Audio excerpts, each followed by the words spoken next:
Hola, com esteu?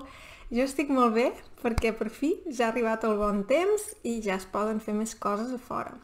Avui us vull parlar de diverses expressions que utilitzen la paraula Déu o que tenen a veure amb la religió de manera indirecta. Aquí sota podeu activar els subtítols en català o en anglès. Va, som-hi!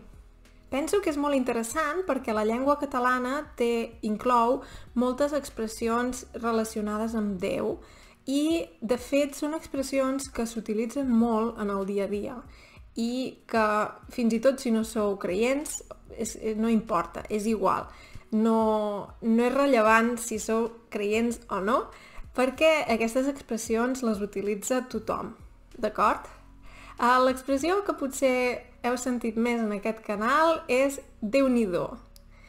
Déu-n'hi-do serveix per expressar sorpresa i pot ser per una notícia positiva o negativa. Pots dir, el meu avi ha estat 3 setmanes a l'hospital. Ui, Déu-n'hi-do, com està pobre. Déu-n'hi-do, és molt. També pot ser per alguna cosa positiva. L'altre dia vaig fer l'últim examen i avui m'han donat el resultat i he tret un 10. Ui, Déu-n'hi-do, molt bé! Llavors, Déu-n'hi-do pot expressar sorpresa, però pot ser una cosa positiva o negativa. En canvi, tenim l'expressió Déu meu, que sí que normalment s'utilitza en contextos potser més negatius, o de vegades quan ha passat alguna cosa greu diem, Déu meu, estem sorpresos, estem estupefactes, no sabem com reaccionar i no sabem què dir i diem, ui, Déu meu. Sí? És una expressió que sí que també s'utilitza en altres llengües i que és molt, sí, que s'utilitza molt, de fet, sí? Molt bé. Llavors una expressió una mica més positiva és com Déu mana. Fer una cosa com Déu mana vol dir fer-la bé, esforçar-s'hi. O, per exemple, això sí que és un dinar com Déu mana. Vol dir, això sí que és un bon dinar. Sí? Llavors, hi s'utilitza molt aquesta expressió. Llavors veiem que en moltes maneres de dir hola o adeu, fins i tot adeu, tenim la paraula Déu. Per exemple, abans es deia molt Déu vos guard, per dir hola, Déu vos guard. Ara es diu molt, encara, adeu.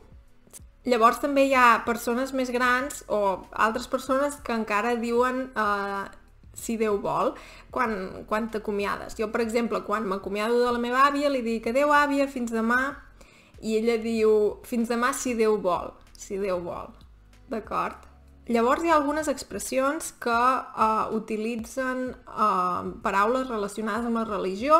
Per exemple, també ara si continuem amb l'exemple de la meva àvia, ella moltes vegades per expressar sorpresa diu Sant Antoni o Ai Verge, per exemple, o això, fins demà si Déu vol.